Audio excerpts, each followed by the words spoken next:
Muy buenos días, apreciados hermanos.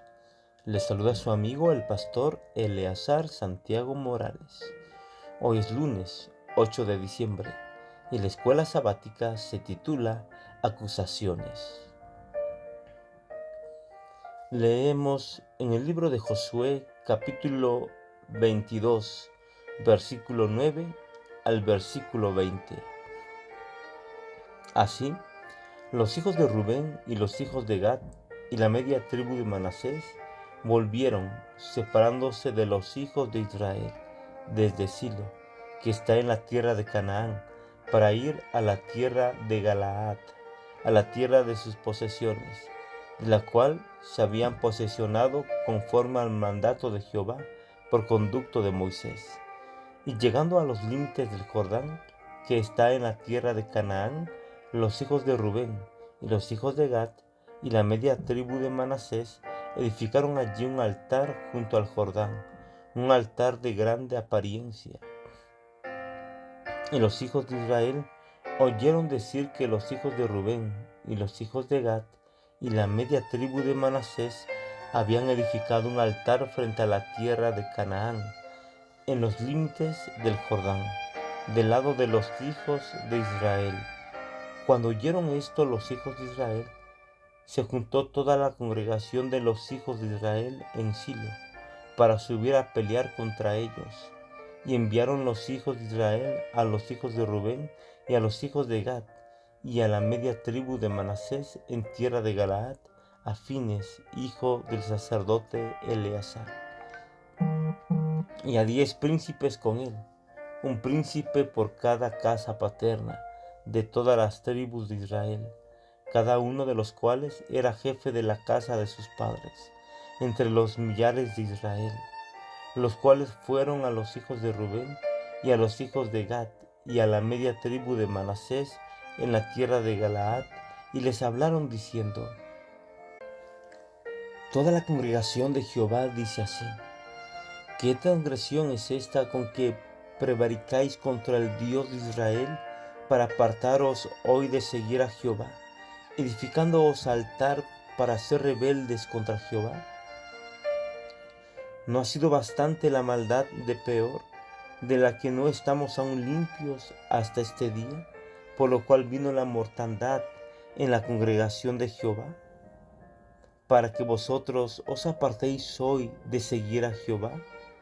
Vosotros os rebeláis hoy contra Jehová, y mañana se airará él contra toda la congregación de Israel.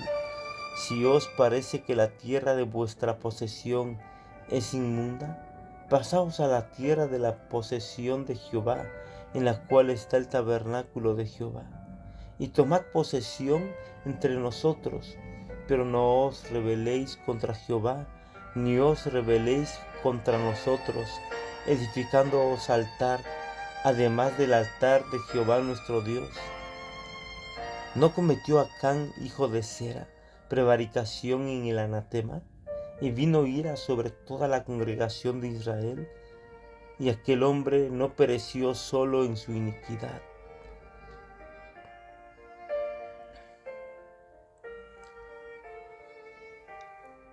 A diferencia del versículo 1, en el que las tribus del lado oriental son denominadas de la manera habitual rubenitas, gaditas, etc. Aquí se utiliza una expresión diferente: los de Rubén, los de Gad y la media tribu de Manasés, que contrasta con los otros israelitas, por lo que representa una entidad diferente, según descrito en Josué capítulo 22, versículo 11, donde nos dice: Y los hijos de Israel oyeron decir que los hijos de Rubén y los hijos de Gad y la media tribu de Manasés habían edificado un altar frente a la tierra de Canaán, en los límites del Jordán, del lado de los hijos de Israel. En la narración, la expresión toda la congregación de Israel se refiere solo a las 9 tribus y media del Jordán occidental, lo que subraya la ruptura que se produjo entre los dos grupos.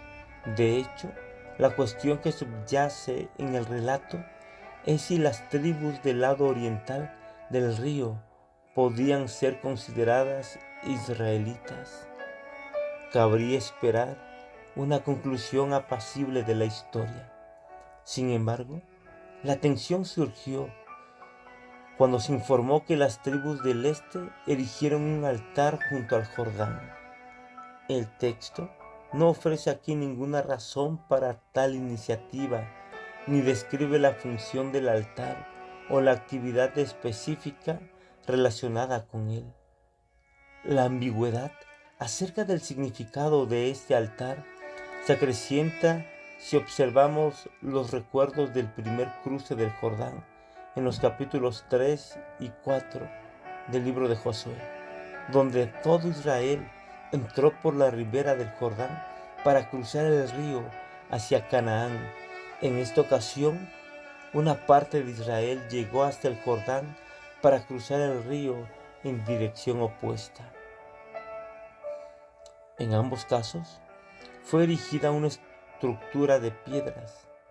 La primera servía de monumento conmemorativo, mientras que la segunda es percibida como un altar imponente.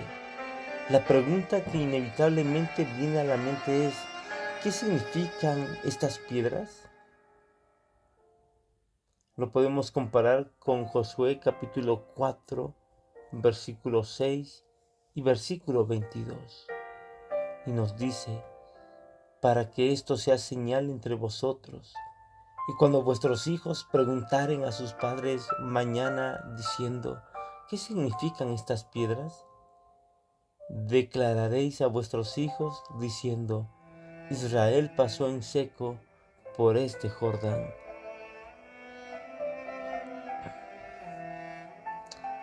¿Fue este altar construido para realizar allí sacrificios o es solo un monumento conmemorativo?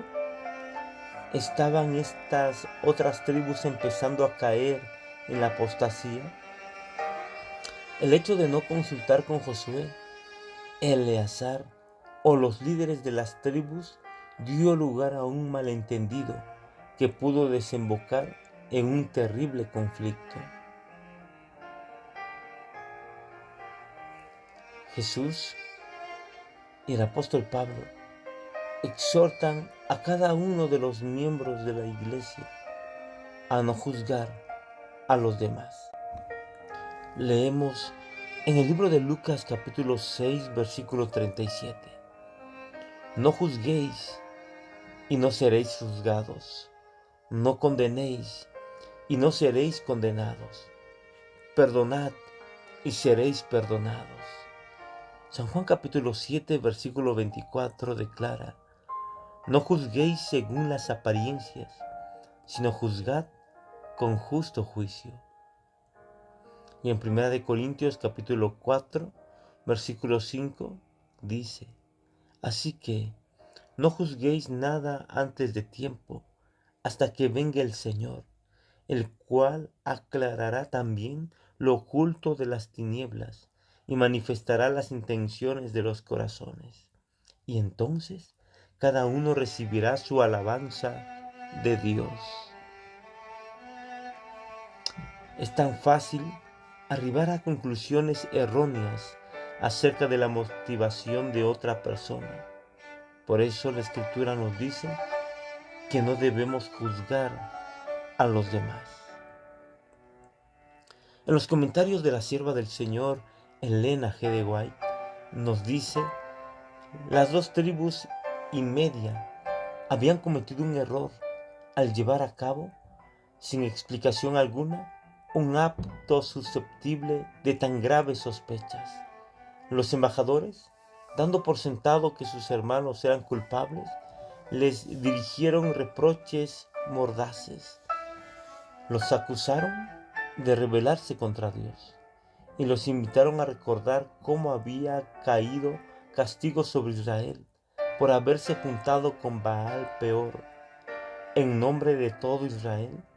Fines manifestó a los hijos de Gad y de Rubén que si no querían vivir en aquella tierra sin altar para el sacrificio, se les daba la bienvenida para que participaran en los bienes y privilegios de sus hermanos al otro lado del río. En contestación, los acusados explicaron que el altar que habían erigido no era para ofrecer sacrificios, sino sencillamente para atestiguar que, a pesar de estar separados por el río, tenían la misma fe que sus hermanos de Canaán. Habían temido que en algún tiempo futuro podría suceder que sus hijos fuesen excluidos del tabernáculo, como quienes no tuviesen parte en Israel. Entonces, este altar, erigido de conformidad con el modelo del altar de Jehová en Silo, atestiguaría que los fundadores y constructores de él adoraban también al Dios viviente. Con gran regocijo, los embajadores aceptaron esta explicación y enseguida se volvieron para llevar las buenas noticias a los que los habían enviado. Toda idea de guerra fue desechada y el pueblo unido se regocijó y alabó a Dios. Los hijos de Gad y de Rubén grabaron entonces en su altar una inscripción que indicaba el objeto para el cual había sido erigido y dijeron: porque es testimonio entre nosotros que Jehová es Dios. Así, procuraron evitar futuras interpretaciones erróneas y eliminar cuanto pudiera ser causa de tentación. Cuán a menudo provienen serias dificultades de una simple interpretación errónea, hasta entre aquellos que son guiadores por los móviles más dignos, y sin el ejercicio de la cortesía y la apariencia. ¿Qué resultados tan graves y aún fatales pueden sobrevenir? Las 10 tribus recordaban cómo, en el caso de Acán, Dios había reprendido la falta de vigilancia para descubrir los pecados que existían entre ellas. Ahora habían decidido obrar rápidamente y seriamente, pero al tratar de evitar su primer error, habían llegado al extremo opuesto. En vez de hacer una investigación cortés para averiguar los hechos del caso, se habían presentado a sus hermanos con censuras y condenación.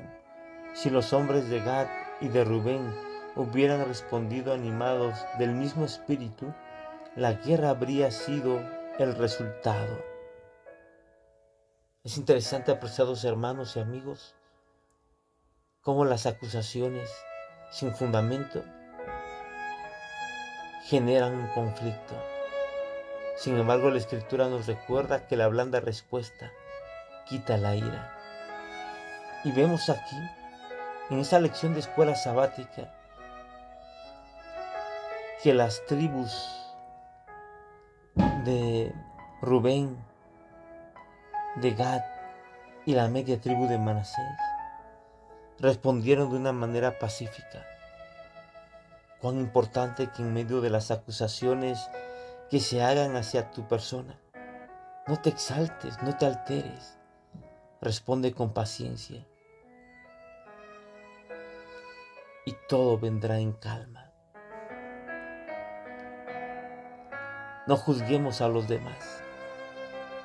Permitamos que sea el Espíritu Santo quien dirija nuestros pensamientos y así podamos investigar previamente antes de levantar una acusación. Que Dios nos ayude para vivir sabiamente. Que en este nuevo día nuestro corazón esté conectado con el corazón de Cristo Jesús. Vamos a orar.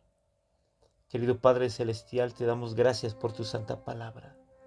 Guíanos en tus caminos y enséñanos, Señor, a tener discernimiento para tomar decisiones sabias y correctas. Permite que hoy el Espíritu Santo nos ayude para poder hacer tu voluntad.